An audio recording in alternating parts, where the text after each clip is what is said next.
안녕하세요. 사연에 빠지다의 DJ 민영입니다. 오늘도 두 가지 사연 가지고 왔는데요. 어떤 사연일지 궁금하시죠? 그럼 오늘도 끝까지 함께 해주시고 구독과 좋아요 버튼도 눌러주세요. 그럼 오늘의 사연 바로 시작해 볼게요. 안녕하세요. 저는 평범한 결혼 생활을 하는 40대 여자입니다.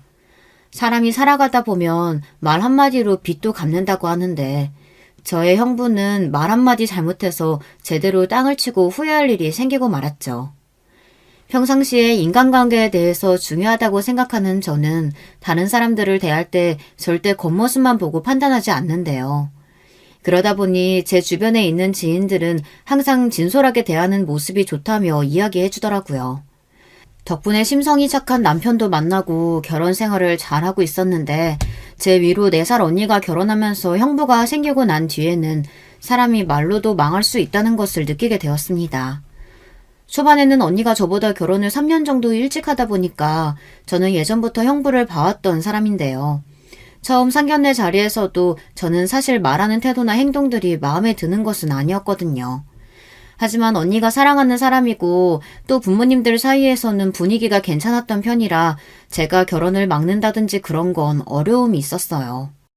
그냥 언니가 좋아하고 또 형부가 될 사람도 말과 행동만 그랬을 뿐이지 두 사람이 행복해하는 모습을 보니까 더 신경을 쓰지 않았어요.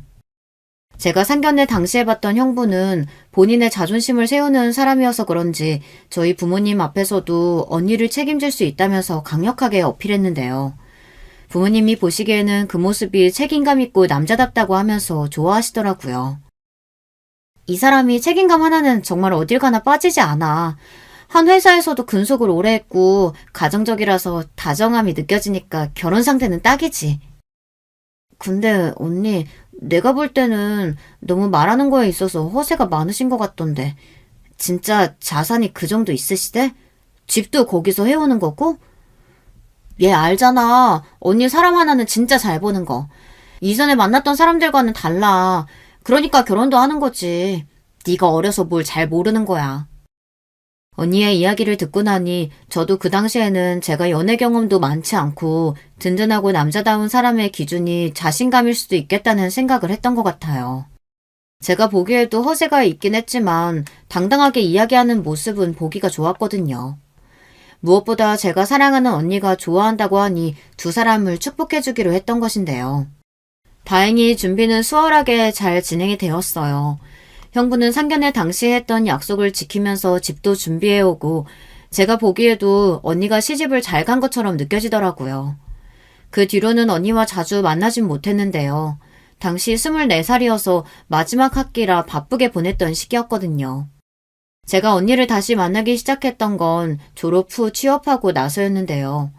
여유가 생기니까 둘 다 같이 여행도 다니고 저녁도 먹으면서 지낼 수 있었어요. 얼마 전에는 언니가 제 나이가 차고 있고 또 직장도 잡았으니 결혼할 생각이 없냐고 물어보더라고요.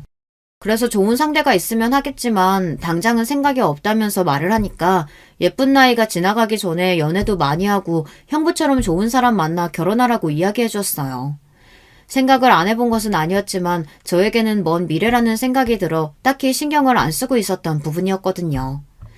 지금은 결혼을 늦게 하시는 분들이 더 많지만 제가 20대던 시절에는 30살까지 안 가면 주변에서 빨리 가라는 이야기를 많이 해서 그런지 언니뿐만 아니라 부모님께서도 조금씩 압박을 주시는 게 느껴졌어요.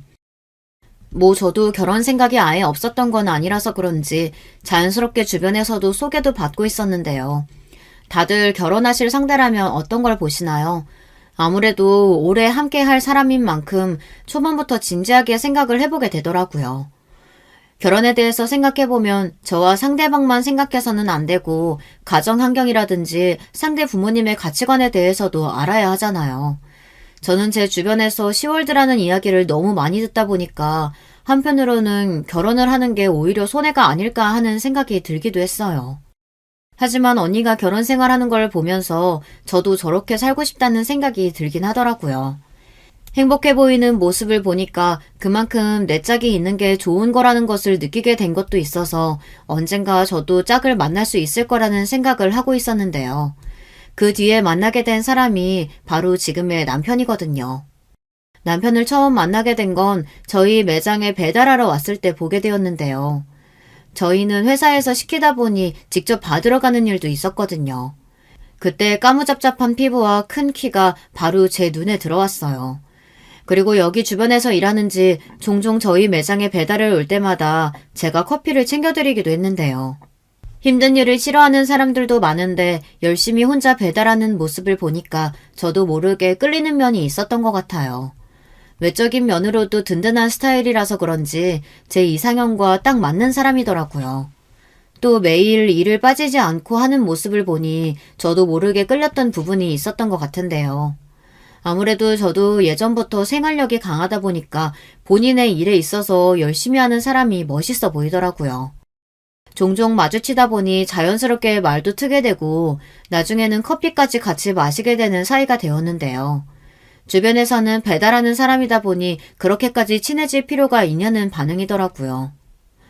저분은 다 좋은데 왜 굳이 힘든 배달 일을 하실까? 인성에 문제가 있으시거나 그런 것 같진 않은데 자기는 어떻게 생각해? 사람의 직업에 대해서 말이야. 나는 아무래도 배달은 조금 선입견이 생기더라. 저는 뭐 튼튼한 팔다리로 일하겠다는데 딱히 직업에 대한 선입견은 없는 것 같아요. 그냥 그 사람이 그 일을 하고 싶으면 하는 거죠. 아니지. 배달은 보통 아무것도 할 수 있는 일이 없을 때 하지 않아? 나는 개인적으로 직업은 사람과 연관되어 있는 부분이라서 소개팅 갈 때도 은근히 보게 되던데. 그나저나 요즘 자주 보는 것 같던데 자기 보려고 일부러 이쪽으로만 오는 거 아니야? 얼마 전에 커피도 마셨다면서. 설마 만나는 사이? 아니요. 지금은 그냥 커피 한 잔 가볍게 하는 사이인 거죠. 어머, 자기 방금 지금은이라고 했어? 그럼 좋은 사이로도 발전할 수 있다는 건가? 근데 정말 잘 생각해봐. 어떤 일을 하는지는 중요한 부분이더라고. 다른 뜻은 아니고 자기도 솔직히 능력이 안 되는 거 아닌데 주변에서 찾는 것도 좋지만 나도 뭐 아는 사람들도 많고 하니까. 에이, 말이 그렇다는 거죠. 사람 일은 모르는 거니까. 챙겨주셔서 감사해요. 근데 저 진짜 직업도 상관없고 그냥 서로 잘 맞고 성품이 좋으면 되는 거라. 아무튼 이제 일할까요? 가볍게 티타임을 하면서 동료분께 이야기를 해보니 사람들이 배달 직종에 대해 안 좋게 보는 부분이 있다는 건 분명하게 알았는데요. 지금이야 배달하시는 분들이 많아지기 시작하고 체계적으로 회사가 운영되는 곳들도 있다 보니 예전보다는 인식이 나아지긴 했지만 10년 전만 해도 배달하는 사람들은 기술이 없는 사람들이 하는 직업으로 봤잖아요. 지금은 배달 일을 한다는 것 자체가 긍정적으로 보이진 않을 때지만 그 당시에는 달랐어요. 근데 저는 이상하게 이 사람이 더 열심히 사는 것 같고 또 꾸준히 일하는 모습을 보니 사람이 좋게 보이더라고요. 저에게는 이 사람이 더 중요했던 것이지 배달 일을 하는 사람이라는 곳에 있어서는 딱히 신경을 쓰지 않았던 것 같아요. 저에게 느껴졌던 건 성실하게 일하는 모습과 또 꾸준히 저를 만나러 오는 길에 느껴지면서 이 사람도 저와 같은 마음일 거라고 생각이 들더라고요. 그냥 퇴근하셔도 되는데 오늘도 커피 사오셨네요? 아니요. 수연 씨 피곤하실 것 같아서 주변에 배달 갔다가 왔는데 타이밍이 맞았어요. 동진 씨는 아무런 마음 없는 사람한테도 커피를 이렇게 매일 갖다 줘요? 아, 그게 모두에게 그런 건 아니고요. 참. 머쓱해하면서 이야기하는 모습을 보니 귀여워 보이기도 했어요. 저도 모르게 웃음이 나왔고 그날은 같이 저녁도 먹으며 이런저런 이야기를 나눌 수 있었는데요. 진지하게 만나보는 것도 좋을 것 같아 식사를 마치고 돌아오는 길에 만나자고 말을 해봤어요. 저는 동진 씨가 마음에 들어요. 항상 열정적이고 또 성실하시잖아요. 매일 저한테 커피도 사주시고 예전부터 괜찮은 분이라고 생각하고 있었는데 혹시 저와 같은 마음이시라면 만나보시겠어요? 수연 씨 정말 감사하지만 괜찮으시겠어요? 저는 배달 일을 하는 사람인데 주변에서 수군거릴 거고 직업에 대한 편견이라는 게 참 무시 못하는 부분이잖아요. 저는 상관없는데요. 동진 씨의 성품이 좋고 사람이 좋아서 만나는 거지 직업을 따지는 것보단 그게 더 중요한 부분이거든요. 그런 이유라면 걱정하지 마세요. 그럼 동진 씨도 제가 좋다는 거죠? 수연 씨가 괜찮으시다면 저는 무조건이죠. 무조건 좋습니다. 다행히 저와 같은 마음이긴 했지만 아무래도 회사에 다니는 저에게 더 좋은 선자리가 있을 거라고 생각하고 깊은 사이까지는 못 갈 거라고 생각했다는데요. 그래서 저는 전혀 그런 거 신경 쓰지 않으니 걱정 말라고 이야기했어요. 그동안 배달일 한다는 이유로 쉽게 다가오진 못했다고 말하더라고요. 그렇게 교제를 시작하고 3년 정도 만나다가 결혼했어요. 결혼을 하기 전에 따로 가족들에게 남자친구가 있다고 이야기하긴 했지만 세밀하게 어떤 사람인지에 대해서는 말한 부분이 없었거든요. 그러다가 슬슬 결혼 이야기가 나오기 시작하면서 서로의 가족들을 만나보기로 했죠. 저는 가장 먼저 부모님께 소개드리기 전에 언니를 먼저 소개하기 위해 형부랑 같이 시간 약속을 잡았는데요. 분명히 제가 몇 시까지 오라고 시간과 장소를 적어서 보내주었는데 약속 시간보다 30분 정도 늦게 도착하더라고요. 아무래도 첫인상이 중요한 부분인데 그 부분에 있어서는 언니에게 이야기를 했더니 오는 길에 일이 있었다고 하길래 그냥 넘어갔어요. 일이 생기는 변수는 언제든지 생길 수 있고 언니도 미안하다며 사과를 했거든요. 다행히 남자친구도 이해했던 부분이기도 했어요. 식사 시간이 되고 난 뒤에는 생각했던 것보다 분위기가 괜찮았는데 이상하게 형부는 어딘가 불편하다는 듯이 계속 행동하시더라고요. 그러더니 조심스럽게 남자친구에게 이런 이야기를 꺼냈어요. 저는 처음에 어떤 말을 하려나 싶었는데 직업에 관련된 것이더라고요. 어떤 일을 하는지 물어보고 평소 저축하는 습관이라든지 여러 가지를 물어봐 주시는데 저도 궁금했던 부분도 있어서 가만히 있었어요. 하지만 직업과 관련해서는 약간 비하하듯이 이야기하더라고요. 마음이 불편해질 수밖에 없었고 언니는 옆에서 그만하라고 이야기하면서 상황을 중재시켰어요. 사실 저는 한 번도 남자친구의 직업이 부끄럽다고 생각하지 않았고 사람들마다 하려고 하는 일이 다 다르잖아요. 잘 맞는 것도 차이가 있다 보니 이런 사람도 있구나 하고 넘어갔던 부분인데 그게 왜 중요할까 싶었거든요. 돈을 못 버는 것도 아니고 본인 스스로 보람을 느끼고 있다면 저는 굳이 반대할 생각이 없었거든요. 그래서 형부가 했던 말들을 이해하지 못했던 것도 있었는데요. 이 부분은 제가 따로 언니에게 연락해서 물어보니 언니도 이런 말을 하더라고요. 언니, 잘 들어갔어? 근데 오늘 형부 좀 그렇더라. 그래도 첫 만남인데 너무 하는 일로 동진씨 안 좋게 보는 것 같던데. 에이, 뭘. 그리고 오빠가 한 말이 틀린 말도 아니고. 언니는 너도 결혼해서 편안하게 살았으면 좋겠는데 사실 배달이면 너 나중에 결혼하고 임신하면 외벌이로 되겠어? 걱정돼서 하는 말이지 뭐.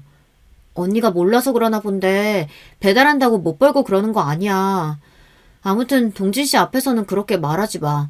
형부한테도 언니가 잘 말하고. 에이, 지 집에 지 생각해서 얘기하는 줄도 모르고 그렇게 좋냐? 오빠한테는 내가 말을 하긴 할 건데 진짜 잘 생각해봐. 배달 일이 얼마나 힘든데 몸 다 상한다니까. 언니에게 이야기를 해봤지만 형부의 말이 틀린 건 없다는 식으로 대답을 하다 보니 저도 모르게 기분이 상할 수밖에 없었는데요. 그 당시 남편에게도 미안한 마음이 들어 사과를 하니까 그럴 수 있다고 이야기를 하며 오히려 저를 위로해 주더라고요. 사실 배달이라는 직업 자체에 있어서 부정적인 이미지가 있긴 하지만 가족인 언니와 형부가 그럴 줄은 정말 몰랐어요. 직업이라는 게 물론 중요한 부분도 없진 않지만 아무것도 하지 않고 생활력이 없는 사람이랑 결혼하는 것보다는 나을 것 같았거든요. 제가 연애를 하면서 느꼈던 저희 남편은 쉬는 날 없이 꾸준하게 일을 하는 사람이고 무엇보다 성품이 올바른 사람인 만큼 자연스럽게 제가 배울 점이 더 많아진 사람이거든요. 저는 항상 귀차니즘에 빠져서 제대로 해야 할 일을 못할 때가 있었는데 남편은 스케줄에 맞춰서 움직이다 보니 그날 할 일은 그날 끝낸다는 게 참 멋있었어요. 처음 언니를 소개해준 날 기분이 상하긴 했지만 남편이 오히려 저를 위로해준 덕분에 마음이 한결 나아졌는데요. 그 뒤로는 부모님을 만나서 이야기를 하는데 엄마께서도 사실 배달이라는 게 꾸준히 할 수 있는 건 아니지 않냐면서 이야기를 하셨어요. 남자 구실을 하기 위해서는 직장도 다녀야 하고 번듯한 회사는 아니더라도 일반 중소기업 정도는 다녀야 하는 거 아니냐는 말씀을 하시더라고요. 하지만 아버지께서도 생각이 저와 비슷하셨는데요. 어떠한 직업군이라고 해도 사람 됨됨이를 봐야 한다고 이야기를 해주시다 보니 든든해졌습니다. 엄마와 언니는 좀 더 직업적인 면은 갖추고 있는 사람과 결혼하는 게 나중을 생각했을 때도 좋을 것 같다며 말을 하긴 했지만 아버지의 든든한 지지로 결혼까지 할 수 있었어요. 결혼이라는 게 제가 좋아하는 사람을 보고 사는 거잖아요. 그래서 딱히 다른 사람의 기준을 도입해서 볼 생각은 없다는 생각이 들었거든요. 물론 어른들의 말씀이 중요한 부분이었지만 그 사람의 됨됨이를 보는 것이 아니라 계속 배달에 대해 이야기를 하니 마음이 안 좋았던 건 사실이에요.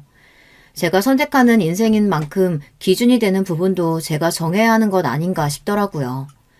직장이 있어도 망나니처럼 사는 사람이라면 그건 그 사람의 본성에 관련된 문제잖아요. 그래서 저는 예전부터 성격과 성품을 위주로 보고 있었어요. 그래서 저는 더 남편에게 끌렸던 걸 수도 있어요. 성품이면 성품, 그리고 자상한 매너까지 갖추고 있으니 여자들이 딱 좋아할 만한 성격이었거든요.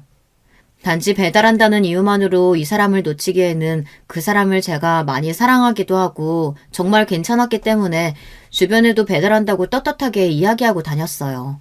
처음에 의아하게 생각했던 지인들도 다들 나중에는 저를 더 응원해 주더라고요. 이후 결혼하기 전에 시부모님을 만나러 갔을 때 남편의 성품이 왜 올바른지에 대해서 느낄 수 있었는데요. 제가 알고 있었던 시댁에 대한 이미지와는 정반대이신 분들이 나오시더라고요. 친절하게 저를 맞이해 주시는 것은 물론 첫 만남에 저에게 존댓말을 쓰시면서 부족한 아들을 만나줘서 고맙다는 이야기도 하셨어요. 제가 더 배울 점이 많은 사람이라고 말을 하니까 시부모님께서 더 좋아해 주시더라고요. 화기애애한 분위기 속에서 정말 이 집 식구가 된다면 저는 행복할 수 있겠다는 것을 느낄 수 있었어요. 그 뒤로 저희 부모님과 식사하게 되는 상견례 때 제가 생각하지 못했던 일이 터지게 되었는데요. 저는 부모님께서도 잘 이해하셨다고 하고 둘이 좋다면 언제든지 결혼해도 된다고 말씀을 하셨기 때문에 진행하려고 했던 것이었거든요. 하지만 상견례 자리에서 엄마가 꺼낸 말씀은 분위기를 싸하게 만들 수밖에 없었어요. 집이나 재산, 그리고 앞으로 결혼 이후의 삶에 대해서 말씀하시는데 모든 중점이 돈에 맞춰져 있으니 듣기가 힘들더라고요. 예단과 예물에 관련해서도 이야기했던 부분이 저희 둘이 맞춰서 하기로 했던 부분이었는데 계획이 없었던 말씀을 자꾸 하셨어요. 그럼 결혼식에 대해서 이야기해 볼까요? 우리 집에서도 어느 정도 준비하긴 할 텐데 혹시 집은 어떻게 하실 건가요? 집은 저희 쪽에서 준비하고자 했는데 아이들의 이야기를 들어보니 두 사람의 힘으로만 시작하고 싶다고 해서요.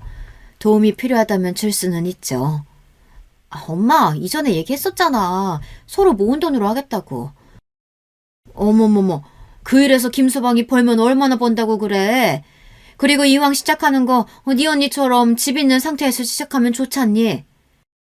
둘 다 그만해. 아이들이 좋을 대로 하죠. 부모의 역할은 믿어주고 또 도움이 필요하다면 그때 밀어주는 것이니까요. 지금 여기서 이렇게 이야기해봤자 저희가 사는 것도 아니고 아이들이 사는 일인데 서로 얼굴 붉히며 조건 따질 때는 아닌 것 같습니다. 제가 들어보니 아드님이 성실하게 잘 살았던데 다 부모님께서 교육을 잘하셨나 봅니다. 제 딸아이는 아직 부족한데 잘 부탁드리겠습니다. 다행히 중간에 아빠께서 중재를 해주셨고 집에 돌아와서 엄마께 진지하게 다시 말씀을 드렸는데요. 초반에는 절 위안가라고 이야기하셨다가 결혼을 다시 생각해보는 건 안 되겠냐면서 얼마 전에 다른 사람으로부터 선자리까지 봐오셨더라고요. 엄마, 상견례 이후부터 이상해. 이미 결혼 약속도 했고 그전에는 이런 소리 없다가 갑자기 왜 그러는 건데. 얘, 너를 고작 배달이라는 사람한테 보내려고 이렇게 키운 줄 알아? 선자리도 알아봤으니까 한번 봐봐. 직장도 좋고 네가 좋아하는 성품도 올바른 사람이니까. 내가 사랑하는 사람은 동진 씨야. 계속해서 반대한다고 해도 난 결혼할 거니까 정 싫으면 식장에 오라고 안 할게. 얘, 너는 말을 어떻게 그렇게 할 수가 있어? 엄마가 네 생각해서 네 미래 생각해서 그런 거지. 진짜 나중에 돈 없으면 싸움밖에 안 난다니까. 다들 그만 좀 해라. 이게 도대체 무슨 말이냐? 당신 진짜 선자리 알아봤어? 김서방이랑 결혼하겠다는데 당신이 뭔데 말려? 그냥 둘이 잘 살게 내버려둬. 정 싫으면 수연이 말대로 당신은 오지 말던가. 나만 참석할 테니. 엄마께서는 뭐가 그렇게 마음에 안 드시는지 처음에는 허락을 해주셨다가 마음을 바꾸신 이유도 이해할 수 없었어요. 나중에는 언니까지 그러니까 결혼이 원래 이렇게 어려운 건가 싶기도 하고, 하지만 그럴 때마다 아빠가 중재해 주시다 보니 결혼까지 잘할 수 있었는데요. 결혼한 뒤에는 행복한 신혼생활을 즐기면서 저는 평소와 같이 회사에 다니고 남편도 열심히 일하면서 생활했어요. 제가 시댁에 있을 때는 괜찮았지만 가족 행사가 있을 때마다 저희 집에서는 은근히 남편을 무시하는 게 느껴져서 그때부터는 뭔가 이상하다는 생각이 들었는데요. 선물을 들고 찾아가면 얼마 되지도 않은 월급으로 어떻게 이런 걸 사오냐는 이야기를 하는 것은 물론 특히 형부도 말을 덧붙이면서 비아냥거리는 게 싫었어요. 언니는 계속 걱정되는 마음에 이야기를 하는 거라지만 사실 받아들이는 처지에서 기분이 나쁠 만한 말들이잖아요.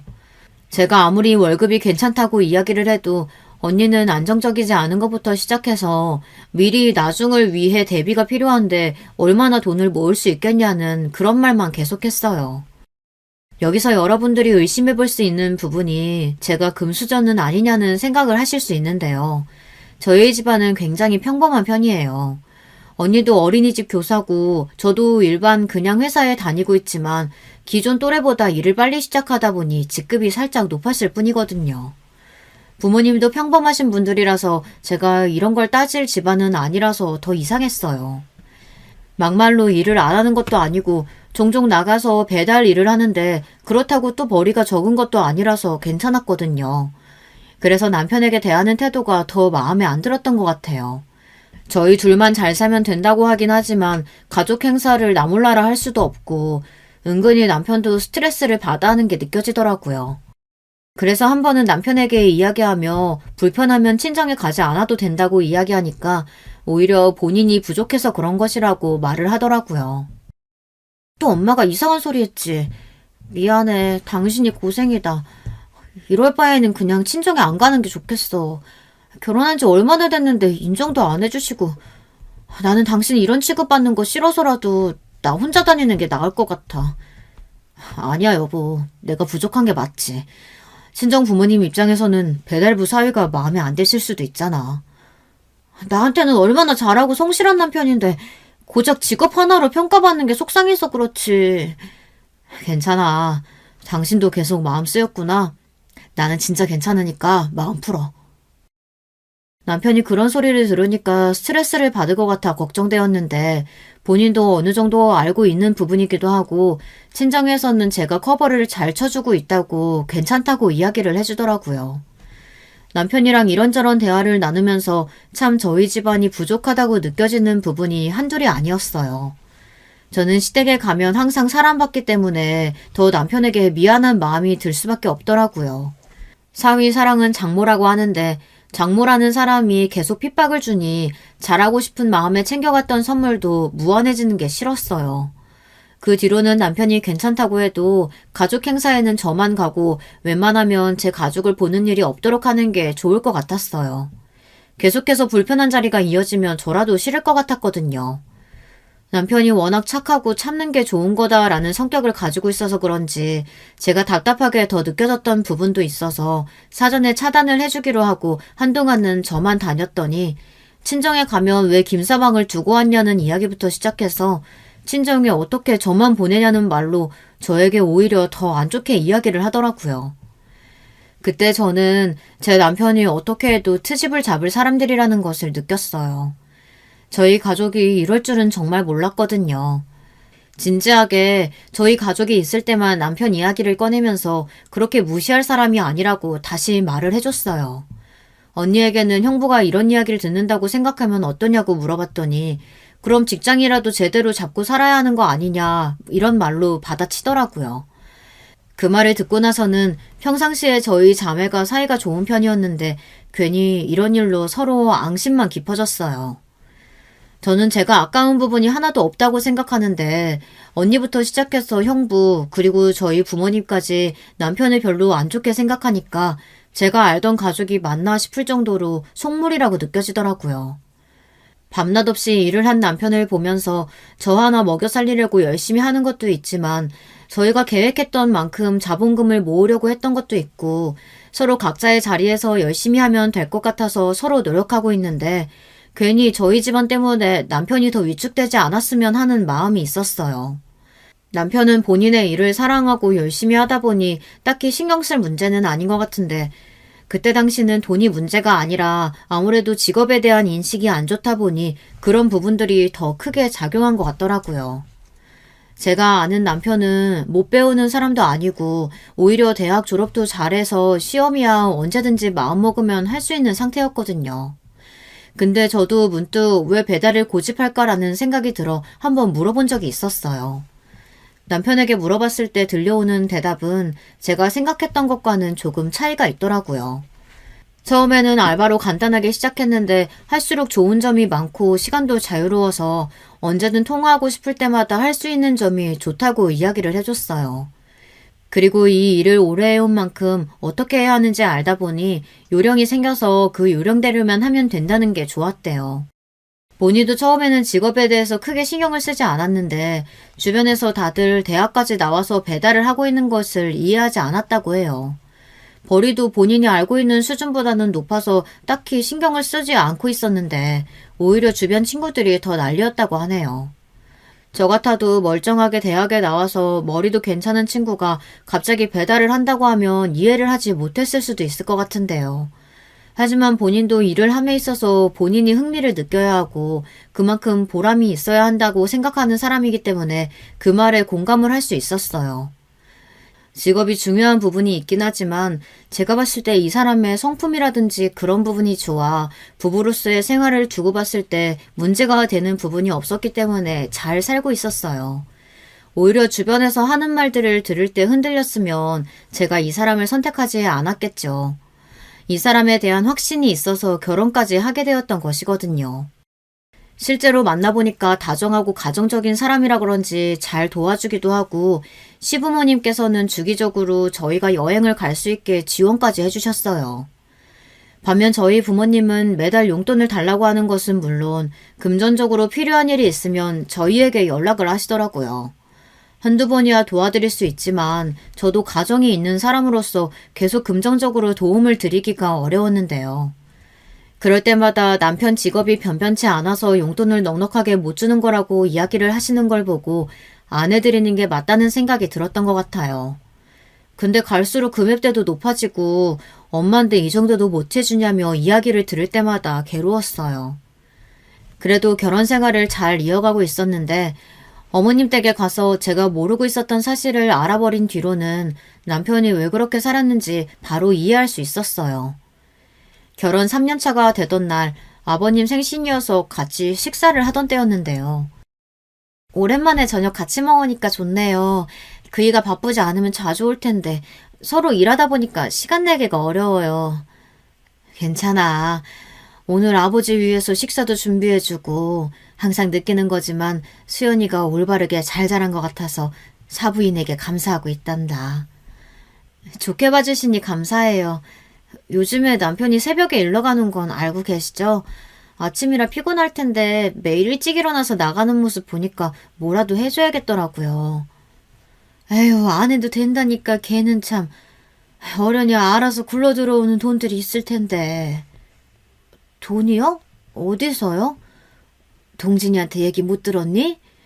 지금 건물 있는 것 중에서 명의 변경 들어갈 텐데 건물도 있으면서 뭘 그렇게 힘들게 사는지 원. 건물 얘기는 들은 것이 없어서요. 결혼하기 전에도 서로 오픈했을 때 별다른 말이 없었거든요.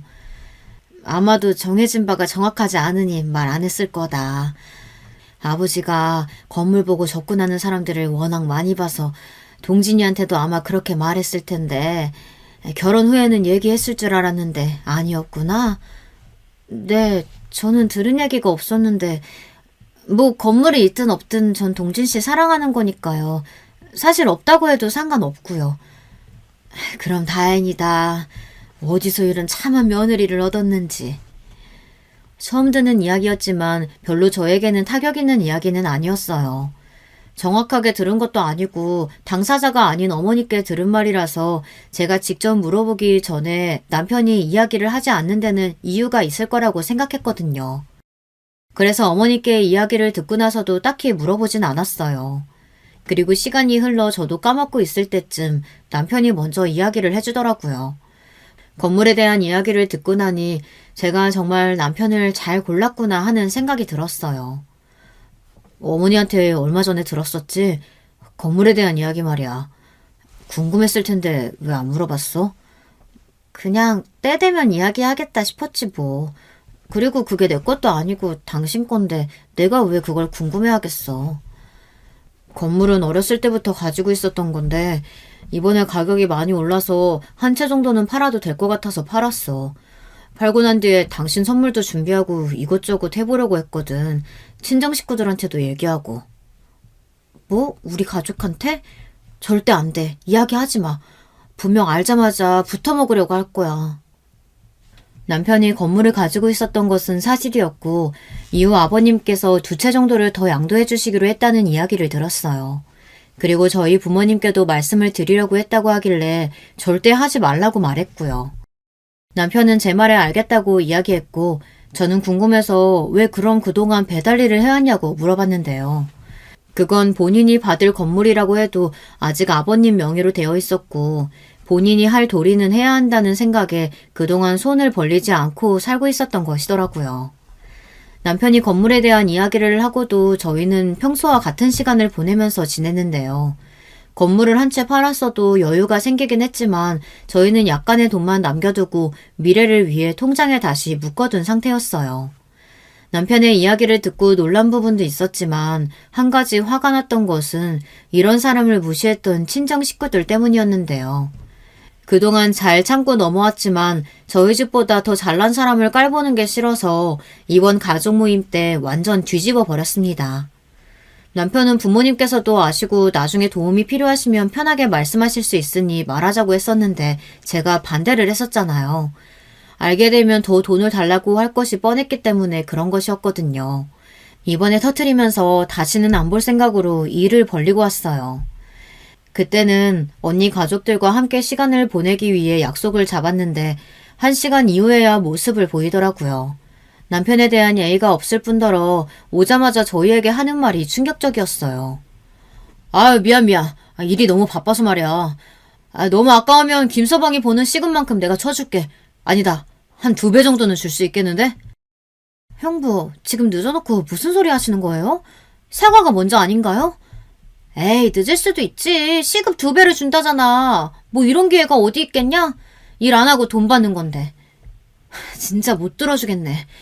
여보, 일어나. 그냥 가자. 장난 좀 친 거 가지고 처제 너무 예민한 거 아니야? 아니, 솔직히 배달도 안 하고 2시간 시급 버는 건데 이득 아니냐고. 그깟 돈 없어도 살 수 있고 이제 앞으로 보자는 일 없을 테니까 그렇게 알아. 남자 새끼가 능력도 없이 배달하는 것을 탓해야지. 우리가 틀린 말 했어? 네가 장가 올 때 집을 해왔냐 아니면 뭘 해왔냐? 둘이서 하겠다고 해놓고 다 생략해버렸잖아.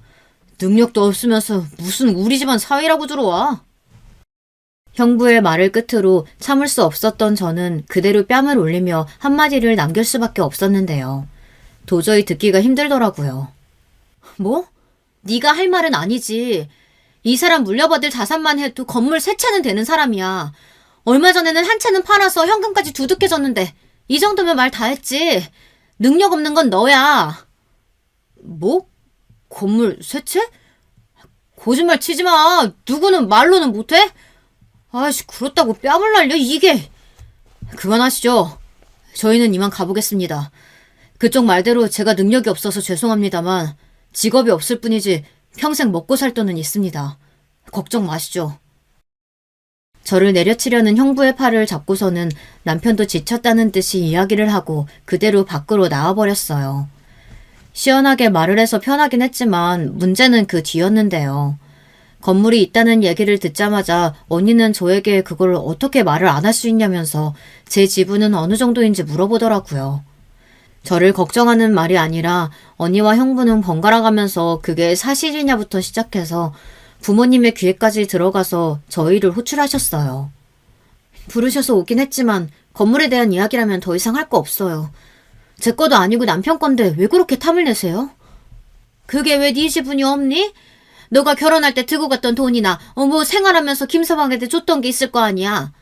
김서방 자네가 말해보게. 왜 이야기를 안 하나? 혼자 그 건물 다 독차지할 생각이었던 거야?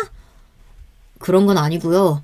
아버지께 받기로 한 기간도 한참 남았었고 이제 한 채 받아서 처분한 것뿐입니다. 아직 제 것도 아니고요. 그래도 곧 김서방 거 될 것인데 친정이 이렇게 어려운 거라면 판 건물에 돈이라도 나눠주는 게 맞지 않냐 이 말이지. 엄마 그만 좀 해. 그동안 생활비 명목으로 들고 간 돈이 얼만데 그래. 그걸 다 내가 썼겠냐?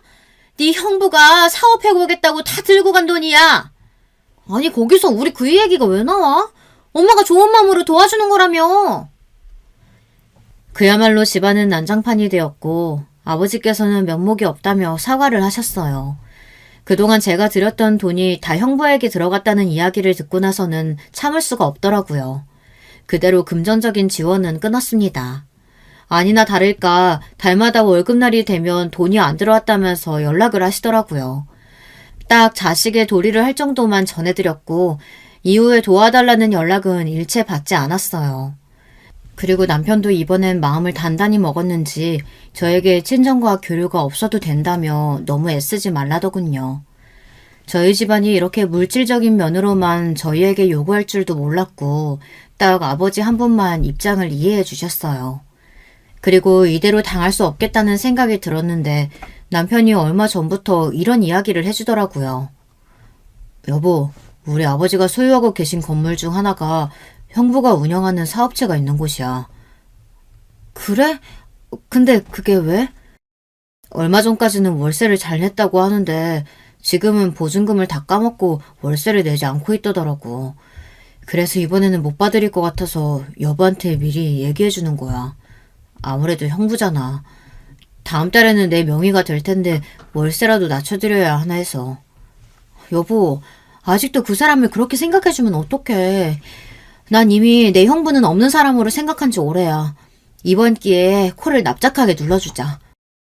저는 그 이야기를 듣자마자 좋은 생각이 떠올랐고 월세를 낮추려고 생각했던 남편을 보니 짠하기도 했어요. 워낙 착한 사람이다 보니 그 일을 당하고 또 봐주려고 했던 것 같더라고요. 시간이 흘러 그 건물이 남편 명의가 되었을 때 그대로 형부를 찾아갔습니다. 저희를 보고 깜짝 놀랐던 형부는 여기를 왜 찾아왔냐는 듯이 묻더라고요.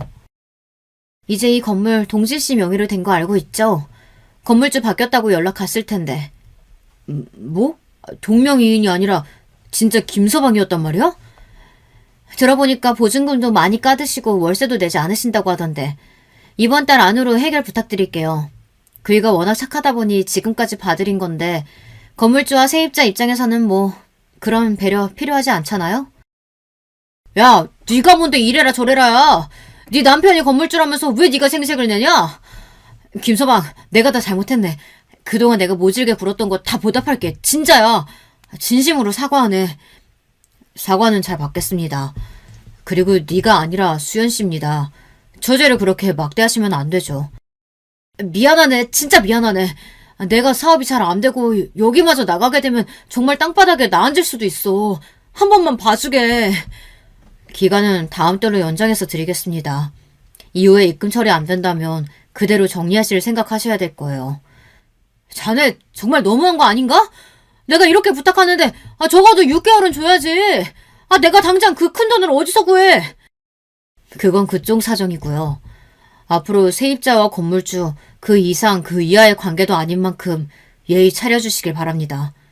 가볼게요. 남편도 결단 있게 이야기를 하고 나니 형부의 망연자실한 표정이 보였어요. 뒤이어 붙잡고 미안하다고 말했지만 저희는 더 이상 들어줄 생각이 없었거든요. 이후에는 언니에게 연락이 와서 어떻게 그럴 수 있느냐고 말을 하는데 더 들어주기가 힘들었어요. 여러분들이 보기에는 저희 부부가 잘못한 것인가요? 건물을 뺏은 것도 아니고 세입자가 돈을 안 내는데 그걸 봐주지 않는다며 저희에게 미안하다고 했다가 나중에는 협박까지 하는 모습을 보니 사람이 돈 앞에서 이렇게 무너지는구나 싶기도 해요. 건물이 있다는 건 좋은 것도 있지만 그만큼 관리할 부분들도 많고 남편이 혼자서 하기에는 어렵다면서 이번 기회에 퇴사를 하고 본인과 같이 건물을 관리하자고 해서 그렇게 하기로 했어요. 기존에 다니고 있던 곳에 대한 아쉬움이 있긴 하지만 남편이 이제는 고생시키고 싶지 않다며 퇴사를 하는 게 어떠냐고 이야기를 해주더라고요. 덕분에 지금은 편하게 건물 관리를 하며 전보다 여유롭게 남편과 생활을 즐기고 있어요.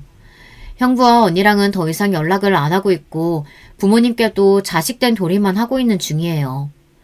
남편은 그동안 지지해주신 아버지께 크게 용돈을 드렸는데 아직 어머니는 모르시는 것 같더라고요. 그래서 오로지 아버지만을 위해서 사용하시라고 당부드리고 꼭 형부와 언니가 찾아와도 절대 주면 안 된다고 당부를 드리고 왔습니다. 결혼을 하면서 중요한 부분들은 정말 많죠. 하지만 그 중에서도 잘 봐야 하는 게 사람의 성품이고 또 그 집안을 잘 봐야 하는 부분이잖아요. 저는 이번 기회에 돈의 힘을 알게 되었고 무엇보다 저희 가족들이 그렇게 직업을 따지고 안정적으로 살아가기 위해서는 사람의 성품보다 돈벌이가 중요하다고 이야기하는 것을 보니 있던 정도 뚝 떨어졌어요. 아버지께 들어보니 형부는 결국 월세를 내지 못했고 건물에서 나온 이후에 집을 팔아 여기저기 전전긍긍하고 있다고 해요. 혹시라도 저희를 찾아오진 않을까 싶었는데 저희 집으로 얼마 전 언니와 가위바구니를 들고 찾아와서 빌더라고요. 제발 한 번만 봐달라며 아이도 있는데 이렇게 살 순 없다면서 말이죠. 남편은 그대로 남자 구실도 못하면서 왜 여기를 찾아와서 이러고 있냐고 받아쳤고 그 말에 열이 받은 형부가 남편에게 달려들면서 경찰까지 부르게 되었어요. 결국 합의를 하지 않으면 형부가 감옥에 갈 상황까지 생기면서 언니가 저희 집으로 찾아와서 앞으로 눈앞에 보이는 일 없게 할 테니 감옥까지는 제발 보내지 말아달라며 있는 돈을 가지고 와서 합의를 요청했어요. 여기까지는 웬일이야? 얼굴 보면서 얘기하고 싶지 않은데. 수연아, 제발 부탁이야. 우리가 다 잘못했어. 감옥까지는 제발 참아줘. 우리 아이도 있는데 범죄자바 만들 순 없잖아. 그런 것까지 우리가 왜 봐줘야 돼? 폭력을 쓴 건 그쪽인데 그동안 우리한테 했던 거 생각도 안 나나 봐? 그건 저번에 사과했잖아. 정말 미안해. 이렇게 내가 빌게. 부탁할게. 남자 구실도 못하는 건 그쪽 남편인데 왜 여기까지 와서 난리세요? 돈도 못 벌고 폭력에. 그런 사람이랑 결혼하니까 그렇게 되는 거죠. 애초에 성격 자체가 그런 사람인데 모르고 사셨어요? 짠하기도 했지만 그동안 제 남편에게 준 상처에 비하면 아무것도 아니었어요. 그래도 사람을 감옥까지 보내는 건 아닌 것 같아서 합의금을 받고 합의를 해주었어요. 조금은 덜 시원한 사이다라고 생각하실 수 있지만 저희 나름대로 제대로 꼬리를 밟은 것과 다름이 없었거든요. 그동안 저희는 아무리 직업에 대해 무시하고 낮게 봐도 가족이니까 걱정을 해주는 것이라고 생각만 했는데 호구처럼 듣고만 있었던 것 같아 이번에는 더 이상 봐주지 않았던 거예요. 마음이 편하진 않았지만 이건 저희의 심성이라 어떻게 할 수 있는 부분이 아니더라고요. 지금은 들어보니까 형부도 계속 힘들어하고 있는 것 같고 언니는 슬슬 저희에게 도와달라는 듯이 연락을 해오긴 하는데 절대 도와줄 생각 없어서 철저하게 무시하고 있는 중이에요. 그렇게 잘 산다면서 저한테 왜 배달원을 만나냐고 말할 때는 언제고 이제 와서 제 남편에게도 깍듯하게 하는 게 마음에 들지 않아요.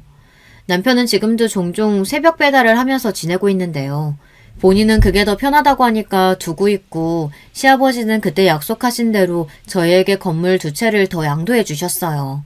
위치도 좋고 시세도 괜찮은 편이라서 앞으로 노후가 든든해질 것 같다는 생각이 들더라고요. 그리고 저희 집에 있었던 이야기도 시부모님이 알고 계셨는데 사실 크게 신경을 안 쓰시는 것 같았거든요. 하지만 누가 아들이 그런 취급을 당하는데 마음이 좋겠어요. 제가 대신 사과를 드렸고 다행히 너그럽게 용서를 해주셨어요. 예전부터 말씀해 주셨지만 저희만 잘 살면 된다고 해주시는 분들이라서 그런지 앞으로는 그런 트러블 없이 잘 살라고 이야기를 해주시더라고요. 덕분에 저희도 지금까지 큰 다툼 없이 결혼 생활을 잘 이어오고 있는데요. 얼마 전 언니에게 들어보니까 결국에는 형부랑 이혼을 한 것 같더라고요. 아이가 있다면서 가정일을 지키겠다고 했던 형부는 결국 또 한 번의 폭력 사건으로 인해 징역에 가게 되었고 언니도 결혼 생활을 정리했다고 해요. 또 폭력을 저질렀다고 하니 혹시라도 언니가 맞은 건 아닌가 걱정이 되었는데 다행히 그건 아니었는데요. 술을 먹고 본인을 무시한다고 느꼈고 때렸다더라고요. 합의금조차 준비를 하지 못해서 결국에는 징역살이를 한다네요. 단 1년 만에 전세가 제대로 역전되었고 그렇게 남자 능력과 직업만 밝히던 언니와 형부는 제대로 나락을 가게 된 것이죠. 처음에는 아무래도 친언니니까 안쓰럽다고 생각이 들긴 했는데 자업자득이라고 생각을 하는데요. 따로 도움을 줄 필요는 없는 것 같아서 연락을 하진 않고 있어요. 언니도 생각이 있는지 저에게 연락을 해오진 않았고 엄마께서도 요즘에는 돈 이야기를 하시지 않으니 잘 정리가 되었네요. 그 일 이후로 저희 부부에게도 아이가 생겨서 한 부모로서 최선을 다하고 있는데요. 아이에게 중요하다고 이야기를 하는 것 중 하나가 바로 예의 차리기예요. 요즘에는 밖에만 나가면 어린 아이들이 어른 공경을 하지 않는 경우도 많잖아요. 저는 기본적으로 본인이 해야 할 것, 그리고 나이가 높은 사람에게는 꼭 예의를 차릴 것, 이거는 꼭 지켜주고 있어요. 그동안 남편의 성품 하나만 보고 잘 살았는데 의도치 않게 건물까지 얻게 되면서 역시 성실하게 살면 복이 따라오는 것 같다는 생각이 들어요. 요즘에는 너무 물질적인 부분들이 크게 차지하다 보니 결혼이 어렵다고 하시는 분들도 많으실 텐데요. 물론 금전적인 부분이 안 중요하다는 것은 아니지만 그래도 사람이 살아온 환경 그리고 성격은 잘 보고 살아야 하는 것 같아요. 다들 저희 언니처럼 너무 외적인 부분 보여지는 것만 보고 선택하지 마시고 충분한 대화를 통해서 올바른 배우자를 만나셨으면 좋겠어요. 여러분, 두 번째 사연 시작하기 전에 좋아요, 구독 꼭 눌러주실 거죠? 그럼 두 번째 사연 바로 시작합니다. 안녕하세요. 서울에 사는 30대 초반 여자입니다. 우리가 살다가 보면 한 번씩 정말 부자인데 티 안 내는 분들의 얘기를 들어보신 적 있죠? 매일 건물에서 청소만 하는 아주머니가 알고 보니까 그 건물의 건물주였다던가 항상 동네에서 폐지를 줍던 할아버지가 알고 보니 수백억대의 자산가였다던가 하는 얘기 말이에요. 소설이나 드라마에서나 나올 법한 얘기 같다고요? 그러면 오늘 저의 실제 이야기를 한번 들어보시기 바랍니다. 자린고비라는 말 너무나 잘 아시죠? 시장에 간 여인이 생선을 만지고 돌아와 그 손을 씻어 생선국을 끓였다거나 천장에 굴비를 매달아 놓고 밥 한 숟갈 삼키고 굴비 한번 쳐다보고 하는 식으로 밥을 먹었다는 재밌는 얘기를 어릴 적에 안 들어본 분 없을 겁니다. 그런데 이 재밌는 얘기를 실제로 겪는 가족들의 고충을 한번 생각해 보신 적 있나요? 네, 세상 둘도 없는 자린고비에 대한민국에서 둘째가라면 서러울 구두쇠인 저희 아빠 얘기를 좀 하려고 해요. 아빠는 6.25가 끝난 지 얼마 지나지 않았을 즈음 가난하게 짝이 없던 한 농부의 아들로 태어났습니다. 그때는 북한보다도 가난했던 시절이어서 그날 하루 먹을 것을 구하는 일이 인생에서 가장 큰 숙제이자 숙명이었다고 합니다.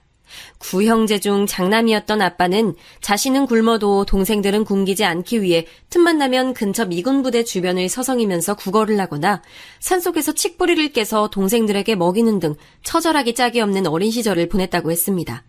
할아버지는 이름만 농부였지 평생 일도 제대로 하지 않고 술과 노름으로 한평생을 보냈다고 합니다. 아빠는 그런 할아버지 밑에서 자란 장남이었기에 실질적인 가장의 역할을 해내야만 했습니다. 그런 환경에서 자란 습관이 뼛속 깊이 배어 있어서 그런지 평생을 아주 지긋지긋한 짠돌이로 사셨죠. 얼마나 그 정도가 심하냐면요. 아빠는 지금 이날 이때까지도 한 번도 자가용을 사본 적이 없습니다. 평생을 버스와 지하철만 타고 다니셨어요. 그 흔한 택시 한 번 타본 적이 없다고 합니다. 더 놀라운 건 뭔지 아세요? 아빠는 어릴 적 중학생 때 큰 사고를 당해 지금도 걸을 때마다 왼쪽 다리를 조금씩 절뚝거리십니다. 아니, 사지가 멀쩡한 사람이 절약하겠다고 차 한 대 안 사고 평생을 대중교통으로만 다니는 건 이해가 가요. 그런데 몸도 불편한 사람이 그 차량 유지비 좀 아끼겠다고 평생을 버스랑 지하철만 타고 다닌다니 이쯤 되면 저희 아빠의 절약 정신이 얼마나 극성맞은지 짐작하시나요? 아빠가 어쩌다가 다리를 절게 된 건진 한 번도 얘기해 준 적이 없어요. 저도 아주 어린 꼬꼬마 시절에 아빠 다리는 왜 그래? 동네 사람들이 아빠 보고 절름발이래. 절름발이가 뭐야? 하고 한 번 물었다가 이놈! 한 번만 더 아빠 다리 흉보면 집에서 내쫓는다! 하고 호되게 혼난 이후로는 다시 물어본 적이 없습니다. 영문도 모르고 호통을 들은 저에게는 아직도 아빠에 대한 서운함이 많이 남아있습니다. 다만 이제 다 큰 성인이 돼서 생각해보면 얼마나 큰 사고를 당하고 안 좋은 기억이 있으면 꼬꼬마 딸내미가 순진하게 물어보는 말에도 그렇게 버럭했을까 하는 마음에 일면 이해가 가기도 합니다. 아무리 그렇다 해도 아빠가 태워주는 차 타고 한번 등교해보는 게 평생 소원이었는데 저는 자라는 내내 한 번도 그걸 경험할 수 없었죠. 아빠, 이제 우리도 다 크고 밥벌이도 다 알아서 하니까 이제 엄마 생각해서라도 좋은 차 한 대 뽑아서 두 분이서 좋은 데 많이 다니세요. 이제 그 정도 돈은 써도 되잖아요. 냅둬라 얘. 평생 내 말은 귀등으로도 안 듣는 양반이 니들 말이라고 듣겠니? 엄만 이미 오래전에 포기했다. 아유, 독한 인간. 평생을 대한민국에서 둘째가라면서 오날 으뜸 짠돌이의 아내로 살아온 엄마의 말이라 왠지 더 설득력이 갑니다. 그도 그럴 것이 저희 형제가 기억하는 아빠의 짠돌이 일화만으로도 책 한 권을 쓸 정도인데 엄마랑 처음 만나서 결혼할 적 얘기도 가관입니다. 청년 시절의 아빠는 짠돌이 수준을 넘어서 인색할 정도의 경지에 오른 사람이어서 그런지 여자들한테는 그닥 인기가 없었다고 해요. 한쪽 다리가 불편한 것 때문에 선입견도 많았다고 합니다. 아빠는 여자랑 식사를 한번 하더라도 꼭 반반씩 돈을 나눠서 냈는데 한 번은 같이 밥을 먹은 아가씨가 그날따라 지갑을 놓고 와서 아빠가 밥값을 다 낸 적이 있대요. 그런데 훌륭하신 우리 짠돌이 아빠는 한 달을 졸졸 쫓아다니며 끝끝내 그 아가씨에게 밥값 절반을 받아냈다지 뭐예요.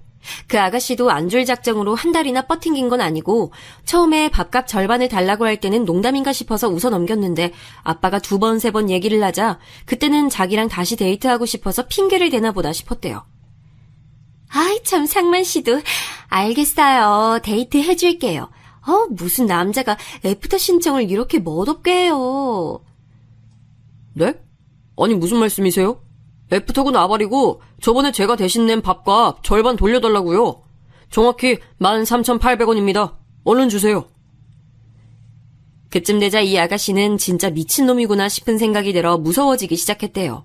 그래서 마주치기도 싫어서 슬금슬금 피해 다녔는데 어떻게 알고 자기가 있는 데를 귀신같이 찾아내서 결국엔 그 13,800원을 동전 하나까지 세가면서 돌려받았다고 합니다. 어떻게 그 이름 모를 아가씨 얘기를 자세히 아느냐? 그 불쌍한 이름 모를 아가씨가 바로 우리 엄마거든요. 엄마는 그때만 생각하면 아직도 경기를 일으킵니다. 아이고, 내가 그때 그 13,800원이랑 같이 저 인간을 땅에 묻어버렸어야 하는 건데, 아유! 아니 엄마, 그렇게 꼴도 보기 싫었다면서 결혼을 왜 했대? 말도 마라 얘. 돈만 돌려주면 이제는 다시는 안 볼 거라 생각했는데 아이 웬걸? 그 다음 날부터 또 만나자고 졸졸 쫓아다니지 뭐야? 아유 염치가 없는 건지 자신감이 넘치는 건지 이 정도로 꾸준한 미친놈이라면 적어도 자기 행동에 일관성은 있어 보여서 몇 번 더 만나나 보자 했던 게 이렇게 평생 붙어 살게 될 줄 누가 알았겠니? 아유 내 팔자야.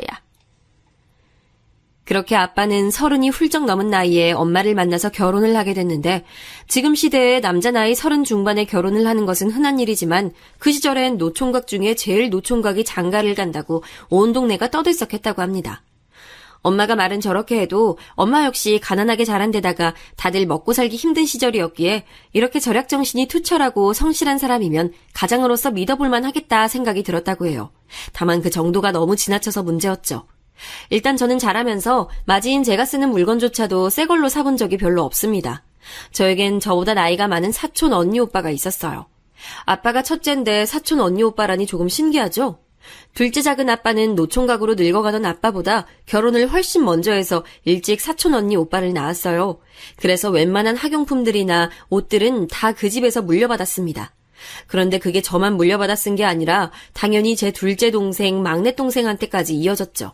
제가 먼저 물려받은 학용품을 조금이라도 막 쓰는 모습을 보이면 아빠가 어허, 너 그거 막둥이 있을 때까지 잘 남겨둬야 해. 안 그러면 네 용돈에서 깔 줄 알아. 이러면서 잔소리를 했죠. 막내 동생은 자기는 평생 언니 오빠들이 다 쓰고 낡아 빠질 대로 낡아 빠진 물건들만 물려받으면서 살았다고 늘 불만이었습니다. 남동생이었던 둘째는 좀 덜한데 여자였던 저와 막내는 사춘기 예민한 시절에도 입고 싶었던 옷은 못 입어보고 늘 사촌 언니한테 물려받은 옷을 입어야 했으니 저희 형제들의 불만이 얼마나 가득했을지 상상 가시나요? 그뿐만 아닙니다. 화장실에서 세수할 때 비누를 흐르는 수돗물에 갖다 대기라도 하면 난리가 났습니다. 이 자식들이 아주 집안 살림을 거덜내려고 작정했네. 야, 그렇게 하면 비누 빨리 닳잖아. 앞으로 손에만 먼저 물 묻히고 그걸로 비누 문질러서 닦아. 알았어? 아빠가 어릴 땐 임마 할아버지가 세수하시고 손에 남은 비누 거품을 그대로 받아서 우리 형제들이 다 세수했어. 니네도 말 안 들으면 앞으로 그렇게 한다. 비누만 그러면 다행이게요. 변기도 오줌을 한 번만 싸고 내리면 또 난리가 납니다. 물 아낀다고 3번, 4번은 쌓여야 그제서야 한 번 물을 내릴 수 있게 해주는데 그것 때문에 저희 집 화장실은 항상 찌린내가 가득했죠. 용돈도 얼마나 짜게 주는지 용돈 기입장을 1단위로 매일 쓰게 시켰는데 조금이라도 지출에 마음이 안 드는 부분이 있으면 바로 다음 주 용돈이 깎였습니다. 그런데 사람 일이 참 신기한 게 그렇게 매일 용돈 기입장을 기록하면서 용돈 안 깎이려고 이리저리 머리를 굴리다 보니 저는 어릴 적부터 산수와 수학에 관심을 가지게 됐습니다. 그리고 그 수학을 좀 더 깊이 공부하려고 고등학교 때 이과를 택하게 됐고 결국엔 대학도 본격적인 숫자 놀이를 하는 경제학과에 진학을 했습니다. 어이 딸내미, 너희 아빠 덕에 그 과에 합격한 거야. 알지? 아빠가 어릴 적부터 철저하게 용돈 기입장 훈련 안 시켰으면 불가능한 일이었다고. 고맙지? 얼른 아빠한테 고맙다고 얘기해. 아이고, 네네. 고맙습니다, 아바마마. 덕분에 대학 문턱도 밟아봅니다요. 아빠는 이게 다 자기 덕이라며 공치사를 했는데 맞는 말이긴 했지만 아빠의 짠돌이 모습에 지긋지긋하게 시달린 저로선 오늘까지도 아빠 앞에서는 곱게 인정을 안 하고 있는 부분이죠. 저는 그렇게 대학을 무사히 졸업하고 좀 더 공부를 해보고 싶어서 대학원에 진학했어요. 지금부터 소개할 제 예비신랑과는 이 대학원에서 만났습니다. 예비신랑은 가난했던 어린 시절을 뒤로하고 스스로 학비를 벌어서 학부를 졸업한 뒤 직장 생활을 몇 년 해서 모은 돈으로 대학원까지 진학을 하게 됐습니다. 예비신랑의 집은 어찌나 찢어지게 가난했던지 중학생 시절부터 안 해본 알바가 없고 대학에 입학해서도 남들 다 놀러 다닐 때 서울 전역을 오가며 코피 터져가면서 과외를 해서 학비를 충당했습니다. 그렇기 때문에 항상 몸에 근검절약이 배어있는 사람이었습니다. 저는 아빠가 들려주던 아빠의 가난했던 어린 시절 얘기가 그 사람에게 겹쳐 보이면서 이상하게 끌렸습니다. 그렇게 지긋지긋했던 짠돌이 아빠였는데 아빠랑 비슷하게 살아온 남자한테 끌린다는 것이 참 신기했습니다.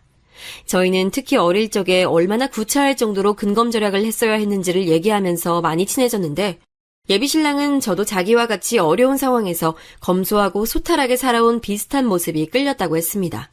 사실 저는 딱히 작정하고 검소하고 소탈하려고 했던 게 아니라 짠돌이 아빠의 스파르타식 짠돌이 하드 트레이닝 때문에 그런 습관이 몸에 익은 건데 그 사람 눈에는 그게 좋게 보였나 봐요. 저희는 그렇게 대학원 시절 내내 연애를 하고서 졸업을 할 때쯤 스멀스멀 결혼 얘기가 오가게 됐습니다. 예비신랑은 외동아들인데다가 가난했던 집안의 실질적인 가장 역할을 하고 있었기 때문에 시부모님 되실 분들이 며느리 될 사람에 대한 기대가 아주 크다고 했습니다. 그래서 본격적인 결혼 계획을 세우기 전에 먼저 예비신랑의 부모님을 뵙기로 했습니다. 그렇게 처음 예비 시부모님을 뵙던 날 저녁이었습니다. 그래요, 반가워요. 진성이 애미 되는 사람입니다. 진성이랑은 대학원에서 만났다고? 네, 어머님. 그간 대학원 공부 때문에 바빠서 이제야 인사드리게 되네요. 반갑습니다. 그래. 부모님은 무슨 일 하시나? 아버지는 몸이 조금 불편하셔서 일찍 은퇴하셨고요. 어머니는 가정주부세요. 응? 아니, 사돈어른 되실 분이 벌써 은퇴를 하셨다고? 연세가 어떻게 되시는데? 몸은 어디가 불편하시고? 저는 이쯤 되자 저희 집안 호구조사를 당하는 느낌이 들어서 느낌이 싸했지만 있는 그대로 솔직하게 말씀드렸습니다. 네. 아버지는 58년생이신데 결혼을 늦게 하셨어요.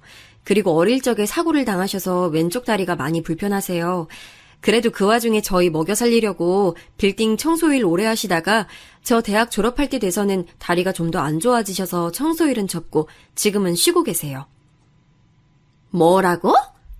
아니 진성아, 너 우리한테 사돈 어른들이 그냥 집에서 놀고 계신다는 얘기는 안 했잖아. 이게 어떻게 된 거야? 아이 엄마, 그게 뭐가 중요해. 결혼은 우리 둘이 하는 건데. 그리고 미진이 면전에 대고 부모님이 놀고 계신다니 은퇴하신 거라잖아. 은퇴한 게 노는 거지 이놈아. 그리고 청소부에다가 몸도 성치 않으시다고? 게다가 나이는 왜 그렇게 많이 자셨대? 이봐요 아가씨. 우리 진성이가 아무리 가난한 집에서 자랐다지만 대학도 좋은 데 나오고 대기업도 다니고 아주 1등 신랑감이거든요. 그래서 내가 늘 사돈 되실 집안은 나름 사회적으로 명망 있는 집안이었으면 했는데 이러면 내가 생각한 거랑 좀 많이 다른데? 저는 예비 시어머니가 될 분이 첫 만남에서 하신다는 소리가 저희 집안의 클래스에 대해서 이러쿵저러쿵 하는 게 너무 어이가 없어서 한마디 덧붙였습니다. 어머님이 얼마나 명망 높은 집안 교수를 생각하신지 모르겠는데요. 저희 부모님 나름 이 대한민국 땅에서 어디 내놓아도 꼴리지 않게 당당하게 잘 사셨어요. 본인들 능력으로 저희 삼남매 대학 교육까지 다 시켜주셨고요. 이 정도면 저희 집안에 무슨 큰 문제가 있어 보이진 않는데요. 아니 아가씨가 아직 잘 모르나 본데 우리 집안이 한때 얼마나 명망 높은 기업가 집안이었는지 알고나 하는 소리예요? 청소부란 직업을 무시하는 건 아니지만 우리 집안이랑은 수준이 좀 안 맞는다 이 말이에요. 저는 정말 어이가 없었습니다. 자신의 집안이 명망 높은 기업가 집안이었다는 건 다 허용에 불과한 얘기예요.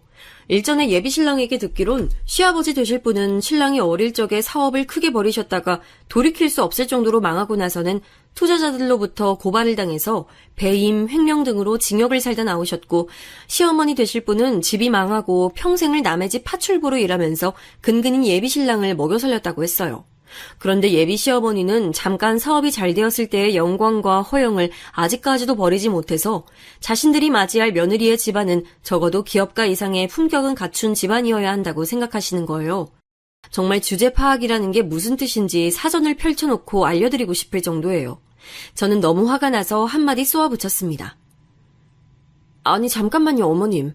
어머님도 평생 남의 집 가사일 대신하셨다고 들었는데 저희 아버지가 청소 노동자로 평생 일해오신 것과 뭐가 다르죠? 그리고 적어도 저희 아버지는 저희 대학 졸업할 때까지 온 가족 부양은 물론 이날 이때까지 한 번도 저희에게 손 벌려보신 적이 없어요. 그런데 진성 오빠는 혼자 힘으로 힘겹게 등록금 벌어서 겨우 졸업했다면서요. 그걸 잘 아시는 분들이 하실 말씀은 아니지 않나요? 뭐야? 너 지금 뭐라 그랬어? 아니 진성이 너는 이런 싸가지 없는 애를 신부감이라고 데리고 와? 꼴도 보기 싫어. 당장 내 눈앞에서 사라져. 아니 미진아, 아니 너까지 왜 그래? 엄마도 그만하세요. 시작은 엄마가 먼저 했잖아요. 일단 오늘은 이만 나가자 미진아. 저는 그렇게 예비 신랑의 손에 황급히 이끌려 그 자리를 나왔습니다. 그렇게 예비 시부모님과의 첫 만남에서부터 저는 완전히 싸가지 없는 며느리로 찍혀서 어쩌면 결혼 자체가 엎어질 위기에 놓였습니다. 그런데 저도 할 말은 하고 사는 성격이라 불편한 몸으로 저희 삼남매를 위해 평생 고생한 아빠를 모욕하는 건 참을 수 없었습니다. 그래서 이런 우리 집안을 모욕하는 시댁이라면 아예 결혼을 안 하고 말지 하는 생각에 냅다 질렀던 거죠. 그렇게 이제 이 결혼은 무효고 예비신랑과도 빠이빠이구나 생각했는데 예비신랑이 먼저 손을 내밀어 왔습니다. 미진아, 우리 부모님이 워낙 없이 살아오신 분들이라 자격지심 때문에 그러시는 거야. 빈수레가 요란하다는 말 들어봤지? 우리 부모님이 딱 그런 꼴이니까 너가 이해해. 어차피 결혼하면 우리 둘이 살 거잖아. 우리 부모님 쪽은 내가 다시 잘 설득해 볼 테니까 우리 다시 잘해보자. 사실 예비신랑이 하는 말이 틀린 말도 아니었고 그 집안의 실질적인 가장은 예비신랑이었기 때문에 다른 집에 힘없고 줏대 없는 남편들처럼 시부모님 때문에 흔들릴 일은 없을 거란 생각이 들어서 이번 한 번만 제가 숙이고 들어가기로 했습니다. 어머님, 그땐 제가 죄송했어요. 안 그래도 몸 불편하신 저희 아빠를 안 좋게 말씀하시는 것 같아서 저도 욱하는 마음에 그랬네요. 아, 됐고. 어차피 결혼해서 살붙이고 사는 건 니들이니까 니들이 알아서 지지고 볶든 뭘 하든 알아서 해. 다만 행여라도 우리 진성의 능력에 빌붙어서 살 요량이면 그땐 가만 안 있을 거야. 아이, 엄마. 잘 나가다가 또 왜 그래? 아이, 저자, 우리 앞으로 볼 날도 많은데 좋은 생각만 하고 삽시다. 스마일. 여전히 예비 시어머님의 무례한 태도에 다시 한번 맞붙을까 했지만 그래도 적극적으로 말려주는 남편을 생각해서 그날은 꾹 참고 넘어갔습니다. 예비 시부모님들만 생각하면 정말 이 결혼에 대해 회의감이 들 정도로 싫었지만 그래도 예비 신랑이 좋은 사람이고 저도 혼기를 놓치기 전에 얼른 결혼이 하고 싶은 마음에 처음 예정한 대로 결혼 준비를 본격적으로 했습니다. 예비 신랑이 바쁜 와중에도 많이 도와주어서 결혼 준비는 수월하게 진행됐습니다. 하지만 가장 큰 사건이 양가의 상견례 자리에서 터지고 말았습니다. 예비 시부모님과 신랑 그리고 저는 상견례 자리에 먼저 도착해 있었는데 저희 엄마 아빠가 약속 시간보다 도착이 좀 늦어지고 있었습니다. 아휴, 아무리 그래도 양가가 마주하는 상견례 자리에 이렇게 늦어서야 쓰나. 아유. 아니, 아버지까지 또 왜 이러세요? 듣는 미진이 민망하게. 차가 많이 막히나 보죠. 차가 막힐 줄 알았으면 일찍 출발을 해야지. 아이, 사돈 될 사람들을 이렇게 대접해서 어디다 쓰나? 아우, 엄마도 그만해. 안 그래도 저희 집안을 탐탁지 않아 하는 예비 시부모님들인데 하필 상견례 날 저희 엄마 아빠가 늦어서 책 잡힐 일이 생겨서 저는 그 자리가 완전 가시방석이었습니다. 그렇게 10여 분쯤 더 지나서였을까요? 뒤늦게 저희 엄마 아빠가 예약된 룸의 문을 열고 들어오셨습니다. 아이고, 죄송합니다. 오늘따라 차가 어찌나 막히고 사람이 붐비는지. 아니, 그래서 버스도 2대나 보내고 겨우 탔다니까요. 아이고, 다시 한번 죄송합니다. 미진이 애비 되는 사람입니다. 안녕하세요. 미진이 엄마예요. 아유, 늦어서 죄송합니다. 잠깐, 버스요? 지금 버스라고 하셨어요? 예, 저희는 항상 버스를 타고 다닙니다만 왜 그러시죠? 예, 진성아, 너 이리 좀 따라 나와봐라, 어서. 잠깐만, 저희가 좀 실례하겠습니다. 예비 시부모님은 난데없이 신랑을 룸 밖으로 데리고 나가더니 자기들끼리 언쟁을 주고받았습니다. 그런데 그들은 참 어리석게도 자기들이 하는 말이 안에 있는 저희 가족에게 들릴 줄은 생각을 못했나 봅니다. 뭐야, 사돈 되실 분들은 차도 없이 버스를 타고 다닌다고? 이거 완전 생 거기 집구석이네? 아이, 게다가 장인 될 사람은 장애인이고. 아니, 넌 애초에 그런 조사도 안 해보고 연애질 시작한 거야? 아이고, 내가 니놈 때문에 못 산다, 못 살아. 아이, 그만해, 엄마. 언제까지 이렇게 속물처럼 살 거야? 이렇게 파토낸 결혼이 벌써 몇 번째야. 어허, 이놈 자식. 어디 엄마한테 버릇없게. 우리가 남 좋으라고 이래? 다 니놈 잘 되라고. 니놈 결혼해서 편하게 살라고. 사돈댁이 어떤 집안인지 철저히 살피라고 했건만. 아버지, 아이, 제발 그만 좀 하세요. 이 모든 대화 내용을 룸 안에서 다 듣고 있던 저희 가족의 심정이 어땠을지 상상이 가시나요? 저희는 처음에 서로 눈을 마주치며 당황해하다가 나중엔 피식 웃음을 터뜨리는 지경까지 이르렀습니다. 그렇게 몇 분을 자기들끼리 티격태격하더니 다시 룸으로 들어오는데 예비 신랑은 얼굴은 똥 씹은 표정이 되어 있었고 예비 시아버지가 한껏 비아냥거리면서 얘기했습니다. 사돈 어르신, 아니지. 저기요, 선생님들. 죄송한 말씀을 좀 드려야겠습니다. 저희가 우리 아들놈을 좀 귀하게 키워서 말이죠. 그 나이 드시도록 차 한 대 없어서 대중교통 타고 다니시는 가난한 집안과는 사돈을 맺기 어렵겠습니다. 게다가 사돈 어른 되실 분이 장애가 있다고 하시니 혹시라도 우리 손주가 기형아로 태어날까봐 걱정입니다. 죄송하지만 이 결혼은 없던 걸로 아시죠? 예? 뭐라고요? 야, 미진아, 이 아저씨가 지금 뭐라고 하는 거냐? 아빠는 시아버지의 조롱 섞인 비아냥에 일말의 타격감도 없이 너털웃음을 지었습니다. 무슨 말씀인지 이해 못하셨어요? 파혼이라고요, 파혼. 우리 아들이랑 댁내 따님은 결혼 못 시킵니다. 아, 그러세요? 그래요. 합시다, 파혼. 그런데 그 전에 재밌는 거 하나 보여드리죠. 이것만 하나 보고 가시죠. 정말 재밌을 겁니다. 이제 다시 안 볼 사이인데 마지막으로 재밌는 기억 하나 안겨드리죠. 아빠는 스마트폰을 꺼내더니 문서 파일 몇 개를 열어서 예비 시부모님 앞에 툭 던졌습니다. 뭐예요? 이게 뭔데요? 한번 쭉 넘겨보십시오. 아, 스마트폰 사용할 줄은 아시나? 워낙 가난하다고 들으셔서 말이죠. 제가 그냥 읽어드릴게요. 이리 다시 줘보시오. 아빠는 스마트폰을 다시 집어들더니 차례차례 그 문서 파일을 읽어나갔습니다. 자, 첫 번째 문서, 등기사항 증명서, 주소, 서울시 강남구 청담동 땡땡-땡땡번지 소유자 김상만.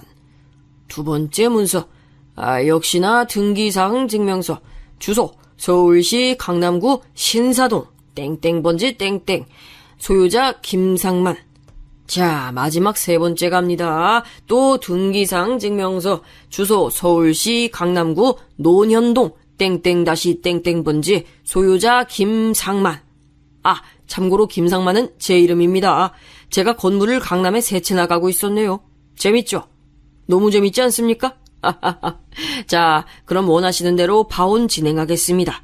부디 귀한 아들내미 꼭 좋은 집에 장가 보내시길 바랍니다. 자, 미진아, 얼른 가자. 네, 맞아요. 그렇게 세상 둘도 없는 짠돌이 우리 아빠는 사실 건물 합산 가액이 800억이 넘는 강남의 건물주예요. 빌딩 청소 일을 했다는 것도 사실 자기 건물은 스스로 관리하고 싶다면서 스스로 자기 건물의 청소 일을 자처하신 거고요. 서두에 말씀드린 건물 청소 열심히 하는 청소부가 알고 보니 건물주였다 하는 일화가 바로 저희 아빠 얘기예요. 저도 아빠의 그런 검소하고 소탈한 모습을 알기에 굳이 어디 나가서 우리 아빠가 건물주임내 한 번도 떠들고 다닌 적이 없었죠. 아니 잠깐만요. 그게 무슨 소리예요. 강남의 빌딩이 세 채라니. 얘 며느라, 너 그런 얘기는 없었지 않니? 며느라고요? 누가 아줌마 며느리죠? 저는 이제 더 이상 그쪽 며느리 아니에요. 그리고 결혼하는데 저희 아빠가 건물주인 걸 굳이 왜 말해야 돼요? 왜요?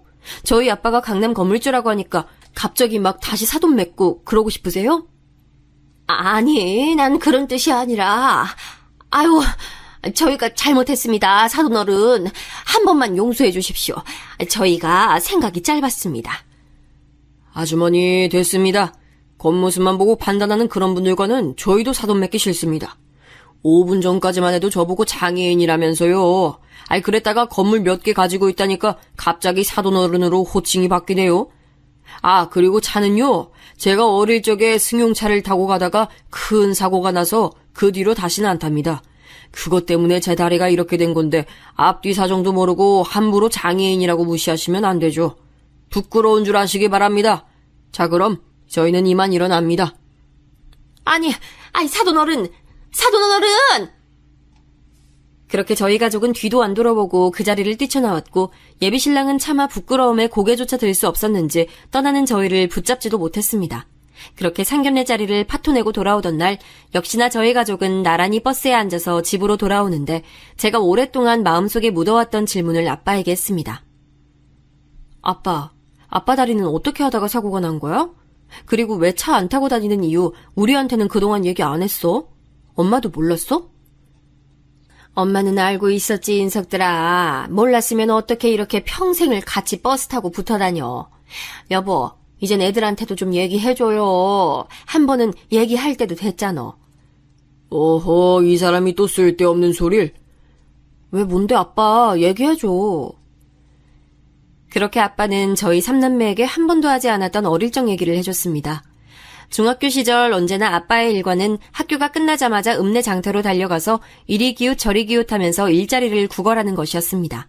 이미 일용직 일꾼들은 새벽에 인력시장에서 다 차출이 된 상태라 중학생이었던 아빠가 학교를 끝마치고 장터에 갈 때쯤에는 운이 좋은 날엔 손이 부족한 가게에서 써주는 것이고 운이 없으면 그날 일당은 공치는 것이었습니다. 그렇게 공치면 또 주변 미군 부대를 기웃거리면서 뭐 콩고물 하나 떨어지는 것 없나 서성이다가 어둑해지면 집에 돌아오는 게 일상이었죠. 아빠는 그렇게 어린 동생들 먹여 살리려고 매일매일 가난과 전쟁을 했습니다.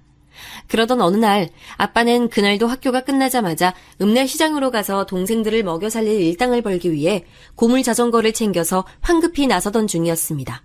그런데 같은 반이었던 서울에서 전학 온 부잣집 딸내미 여학생이 난데없이 붙잡더랍니다. 야, 김상만, 너 오늘 우리 집에 놀러 가지 않을래? 우리 엄마 아빠가 맛있는 거 많이 해놓으셨는데 친구들도 데리고 오래. 안 돼. 나 얼른 시장 가서 일당 벌어야 돼. 조금만 늦으면 내 오늘 일자리는 없을 수도 있어. 내가 오늘 하루 놀면 내 동생들도 다 같이 굶는 거야. 너는 부잣집 딸내미라 그런 거 모르지? 속 편한 소리 하지 말고 다른 애들이랑 놀아라. 난 이만 간다. 안녕. 그러지 말고. 그러면 이렇게 해. 오늘 너희 동생들 먹을 저녁거리 내가 엄마 아빠한테 말해서 다 챙겨줄게. 아니. 일주일치는 챙겨줄게. 그럼 됐지? 얼른 가자, 얼른. 아니, 하고 많은 애들 중에 왜 하필 나야? 너 지금 나 거지라고 동정하는 거야? 내가 네 눈에 그렇게 보여? 아빠는 괜한 자격지심에 그 여학생에게 신경질을 냈습니다. 아니, 난 그게 아니라, 사실, 오늘 내 생일이거든. 그런데 내가 서울 깍쟁이라고 아무도 나랑 안 놀아주고, 유일하게 너만 나한테 잘 대해줬잖아. 그러니까 사실은 내가 너 정식으로 초대하는 거야. 같이 가줄래? 늘 동생들을 돌보던 가장의 역할을 하던 아버지는 서울에서 전학 와서 제대로 된 친구 하나 없이 외톨이로 지내던 그 여학생을 볼 때마다 왠지 모르게 동생들 생각이 나서 마음이 쓰였다고 합니다. 그래서 다른 여학생들이 시기 질투하거나 못살게 굴 때도 뒤에서 묵묵히 챙겨주며 친구가 돼주었다고 했습니다. 그 여학생에게는 저희 아빠가 유일한 친구였으니 당연히 생일에 초대할 유일한 친구 1순위였겠죠. 아빠는 불현듯 올라왔던 자격지심을 누르고 쑥스러움을 감추며 얘기했습니다. 그래? 생일이라고? 그런 줄도 몰랐네. 근데 진짜 내 동생들 저녁거리 챙겨주는 거지? 약속하는 거다. 아이, 그럼 얼른 가자. 히? 그렇게 처음 놀러간 부잣집 여학생의 집은 정말 대궐 같았다고 합니다. 이런 시골 깡촌에도 이렇게 어마무시한 저택이 있다니 아빠는 입이 떡 벌어져서 제대로 다물지도 못했다고 합니다. 너가 상만이구나. 내가 지훈이 아빠다. 우리 딸이 얼마나 네 얘기를 많이 했는 줄 아니? 얘가 서울에서 와서 적응도 못하고 힘들어했는데 상만이 네가 많이 도와줬다고 들었어. 정말 고맙구나. 안녕하세요. 김상만이라고 합니다. 잘해주기는요. 그냥 친구들끼리 다들 사이좋게 지내는 거죠. 초대해주셔서 감사합니다. 저 같은 가난뱅이가 이런데 초대받아도 되는지 모르겠네요. 무슨 소리, 상만아. 이 아저씨도 어릴 적에는 찢어지게 가난했어. 그런데 정말 죽을 둥 살 둥 열심히 일하다 보니 어느새 돈도 많이 벌게 되더구나. 너처럼 고운 마음씨를 가진 아이라면 나중에 이 아저씨보다 훨씬 더 부자가 될 거야. 오늘은 마음 놓고 먹고 싶은 거 다 먹거라. 우리 지훈이의 친구가 되어준 것에 대한 이 아저씨의 선물이다. 아빠는 처음 보는 희귀한 음식들이 가득한 진수성찬에 넋을 잃고 허겁지겁 입속에 우겨넣기 시작했다고 합니다. 그날 먹었던 맛있는 음식들의 맛을 아직도 잊을 수가 없다고 해요. 자, 이제 시간이 늦었구나. 이 아저씨가 차로 데려다 주마. 지훈이 너도 친구 바래다 주는데 함께 가야지. 네, 아빠. 저기 회장님. 지금 밖에 비도 많이 오는데 운전은 제가 하겠습니다. 김 기사님. 오늘은 이만 쉬어요. 우리 딸 친구인데 내가 직접 데려다 줘야지. 자, 상만아, 얼른 가자.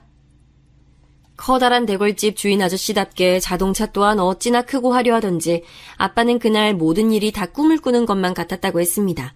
아저씨는 비가 오는 어둑어둑한 시골길을 운전하시면서 뒤에 탄 아빠에게 말씀하셨습니다. 상만아, 앞으로도 우리 지훈이랑 사이좋게 잘 지내야 한다. 아저씨가 일만 하느라 늙음하게 얻은 아이라 이 아저씨에겐 얼마나 소중한 딸인지 몰라. 그러니 앞으로도 잘 부탁한다. 아저씨가 그 말씀을 하시는 찰나 차량에 엄청난 충격이 가해지면서 아빠는 그대로 정신을 잃었다고 합니다. 희미하게 들려오는 구급차 사이렌 소리와 주변 사람들의 웅성웅성하는 소리만 어렴풋이 기억난다고 합니다. 아이고, 이를 어째. 초상났네, 초상났어. 피를 이렇게 많이 흘렸으니 가망이 없겠구만. 자, 다들 비키세요. 여기서 이러시면 구조작업 힘들어집니다. 얼른들 나오세요. 그날의 사고는 이랬습니다. 그 시절엔 시골길이 제대로 포장도 되어 있지 않은 데다 가로등은 더더욱 찾기 어려웠기 때문에 비 오는 날 좁은 시골길을 운전하는 것은 매우 위험한 행위였습니다. 그런데 그날따라 마주오던 커다란 버스가 앞도 잘 살피지 않은 상태로 과속을 하며 아빠가 탄 차량을 정면으로 들이받은 것이죠. 사고의 결과는 참담했습니다. 아저씨와 함께 조수석에 타고 있던 아빠 친구 지윤 양은 그 자리에서 즉사했습니다. 뒷자리에 타고 있던 아빠만이 겨우 목숨을 건졌는데 거의 반파가 된 차량에 왼쪽 다리가 꽉 끼어서 다리뼈가 심하게 으스러졌다고 합니다. 의사 선생님 말로는 분쇄골절이라고 했는데 글자 그대로 무릎 아래로 다리뼈가 분쇄가 되는 커다란 부상이었습니다. 앞으로 영원히 그쪽 다리로는 걸을 수 없을 것이라고 했다고 합니다. 하지만 다행히 열심히 재활훈련한 덕에 지금 정도로 목발 없이 걸을 수 있을 정도는 됐다고 해요. 그날 겪었던 이 큰 사고는 어린 중학생이었던 아빠의 세상을 완전히 뒤바꾸어 놓게 됩니다. 거의 걸을 수 없었던 상태였던 아빠는 그 길로 중학교를 자퇴하고 다리를 재활하는 데에만 집중을 했습니다. 그 과정은 무척이나 처절했다고 합니다. 뼈가 그냥 똑하고 두동강이 났으면 모르겠는데 산산조각이 난 뼈를 억지로 껴맞추어 놓은 꼴이니 제대로 모양을 만들어서 맞추어 수술하기도 어려웠거니와 아직 성장기였기 때문에 자라면서 얼마나 똑바르게 맞추어질지 예상할 수 없어서 처음 1년은 거의 누워만 있었다고 했습니다. 이듬해가 되자 조금씩 움직이기 시작했고 걷는 연습을 하다 풀썩 넘어지기도 수백 번을 했다고 합니다. 그 어린 나이에 이대로 강물에 뛰어들어 죽을까도 여러 번 생각했다고 합니다.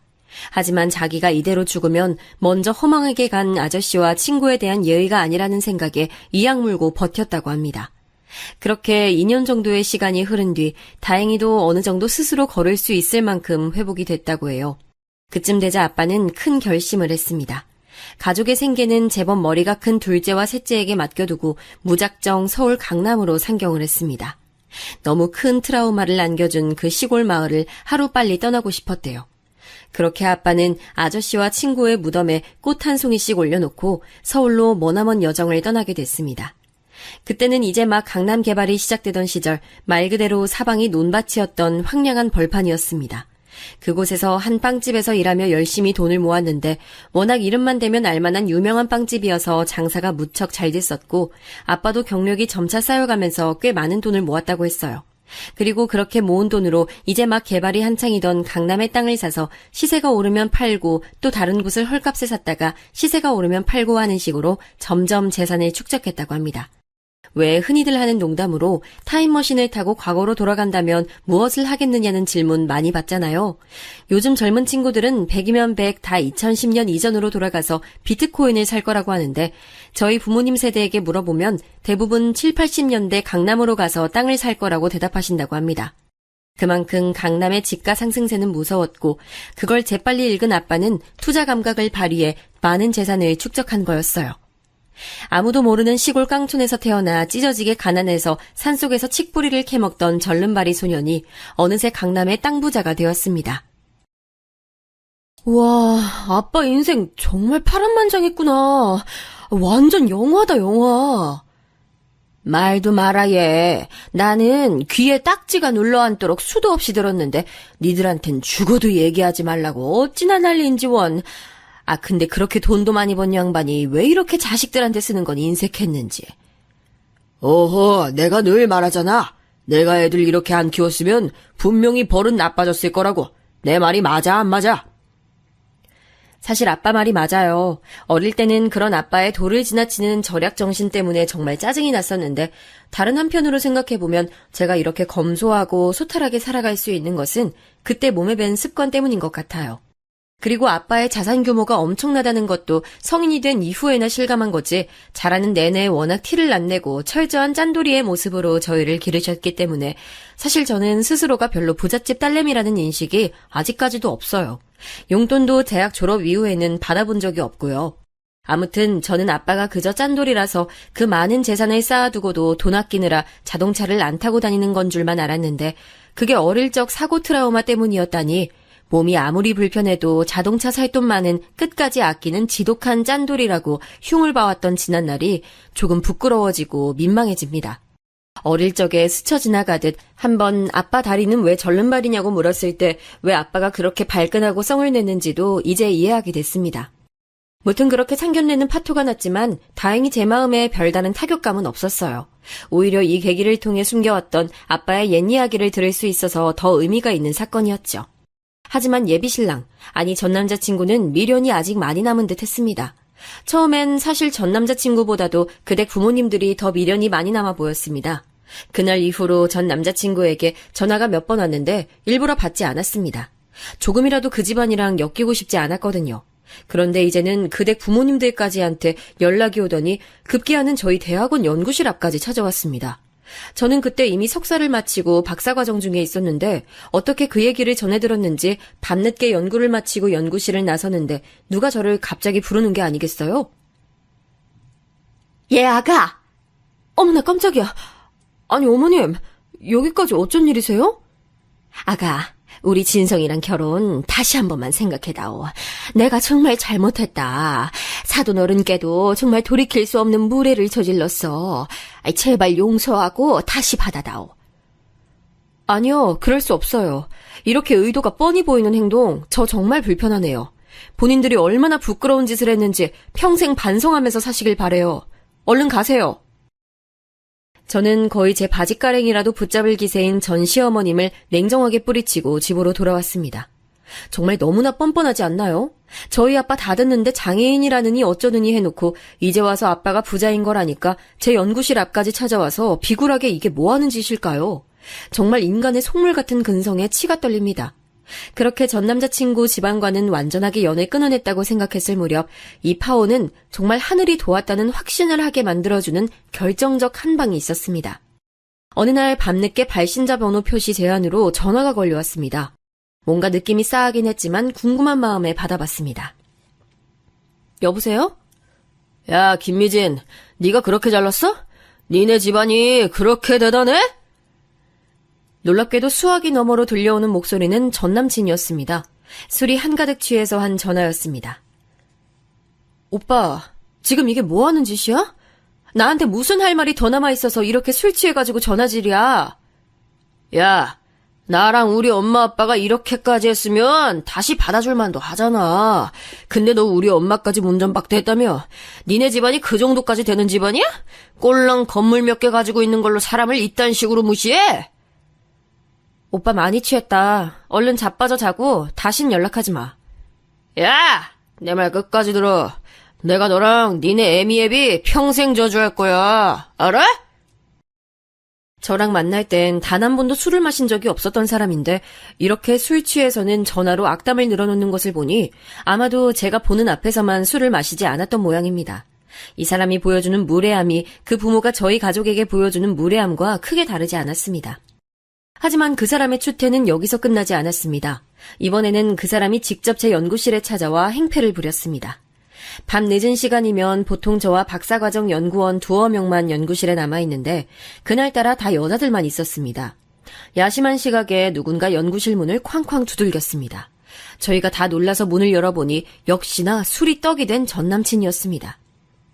야, 김미진, 네가 그렇게 잘났어? 니네 집안이 그렇게 잘났어? 너 이리 와봐. 내 말 좀 들어봐. 진짜 가지가지한다. 야, 너 진짜 인생 종치고 싶어? 김 선생, 당장 경찰 좀 불러줘. 너 진짜 갈 때까지 한번 가보자. 저는 그날 전 남친이 절 찾아와 술 취해서 행패를 부리는 모습을 영상으로 다 찍었고 이전에 전화로 악담한 통화 내용까지 다 모아서 경찰에 사건 접수를 했고 정식으로 접근 금지 명령을 신청했습니다. 연애와 결혼 준비 과정 그리고 상견례 자리에 이르기까지 온전한 정상인에 가까운 모습이었던 전 남친의 모습은 온데간데 없었습니다. 술 취해서 행패를 부리는 꼬라지가 그 부모의 무례함과 꼭 닮아 있었습니다. 이래서 결혼할 때 그 사람 부모의 인성을 봐야 한단 말이 나오는 것 같습니다. 결국엔 그 부모의 인성을 물려받은 사람과 결혼을 하게 되는 거니까요. 처음엔 돌변한 전 남친의 모습이 처음엔 무서웠지만 지금 생각해보면 정말 하늘이 도운 파혼이었다고 생각합니다. 예비 시부모의 무례함을 참고 결혼까지 갔다고 해도 언젠가 이 사람의 이 공격성을 마주했을 테니까요. 그렇게 접근 금지 명령이 받아들여져서 이제는 정말 완전히 그 집안과 연을 끊었습니다. 이 일이 있고 난 이후 저는 남자를 만날 때 몇 가지 변화가 생겼습니다. 첫째는 일부러 더 안 꾸미고 더 소탈하게 하고 만납니다. 원래도 티를 내는 스타일은 아니었지만 파혼하는 과정에서 너무 언짢고 무서운 일을 당하다 보니 이 이후에 저에게 다가오는 남자는 적어도 저희 집안의 부를 모르는 상태에서 저라는 사람의 본 모습만은 온전히 바라봐 주었으면 하는 바람이 생겼기 때문이죠. 그런 생각을 더 굳히게 된 계기는 그중엔 신기하게 어떻게 저희 아빠의 정체를 먼저 알아내고 의도적으로 접근하는 남자들도 있었기 때문입니다. 하지만 어쩌면 저는 오히려 부자 아빠가 있어서 다행이란 생각도 듭니다. 저에게 접근하는 남자가 정말 제가 좋아서인지 저희 집안의 배경이 탐이 나는 것인지를 더 눈에 불을 켜고 분별해낼 수 있는 눈이 많이 생겼기 때문입니다. 두 번째는 반드시 그 상대방의 부모와 가족들의 인성을 함께 봅니다. 물론 개차반 같은 인성을 가진 가족 구성원 중에서도 드물게 천사 같은 사람이 나오기도 하지만 그것은 정말 드문 경우고요. 인간인 이상 주변 사람들의 영향을 어쩔 수 없이 받으면서 살아갈 수밖에 없고 그것이 가족이라면 더더욱 닮을 수밖에 없겠죠. 세 번째는 반드시 상대방의 술버릇을 파악하게 됐습니다. 상식 밖의 부모 밑에서 자랐음에도 참 바르게 잘 자랐다고 생각한 전 남친이었는데 술을 마시면 그렇게 개가 되고 몰상식한 행동을 할 줄은 상상도 못했으니까요. 청취자 여러분 중에서도 저와 비슷한 나이대에 결혼을 앞둔 자녀를 가진 부모님들이 꽤 많으실 텐데요. 반드시 자녀가 데려올 배우자뿐만이 아니라 상대 집안 부모 형제의 인성도 꼭 함께 파악하시고 그 사람 술버릇도 확실히 파악하시기 바랍니다. 제가 직접 겪어보고 드리는 생생한 조언이에요. 제가 준비한 사연은 여기까지입니다. 그럼 모두 좋은 하루 보내세요.